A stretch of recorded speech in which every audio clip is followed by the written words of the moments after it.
डेहराडूनमध्ये 8व्या वेतन आयोगाची मोठी बैठक झाली. पण पगारवाढ निश्चित झाली का?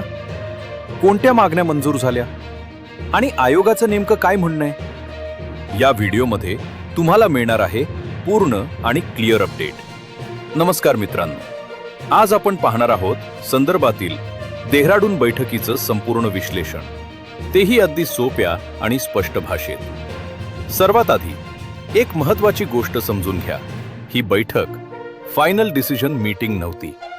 ही होती एक कन्सल्टेशन मीटिंग, म्हणजेच कर्मचारी, पेन्शनर्स आणि संघटनांकडून मागण्या आणि मतं ऐकून घेण्याची प्रक्रिया.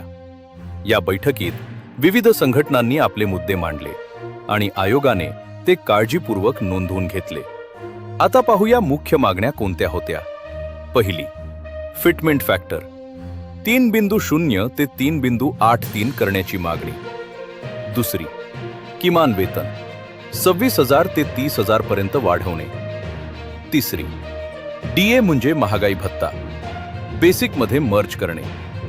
चौथी, एचआरए आणि इतर भत्ते वाढवणे. पाचवी, ओल्ड पेन्शन स्कीम लागू करणे किंवा सुधारणा. आणि सहावी, CGHS व आरोग्य सुविधा सुधारणा, म्हणजेच पगार, पेन्शन आणि सुविधा या तिन्ही गोष्टींवर कर्मचारी वर्गानं जोर दिला.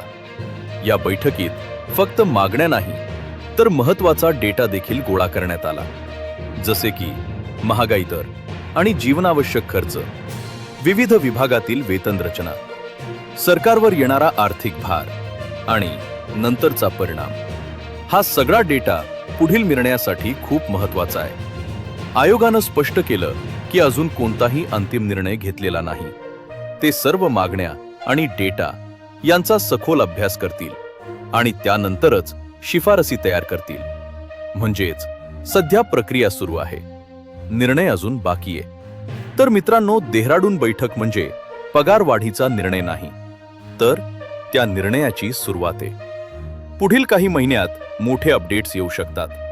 अशाच महत्त्वाच्या अपडेटसाठी चॅनलला सबस्क्राईब करा आणि व्हिडिओला लाईक करायला विसरू नका.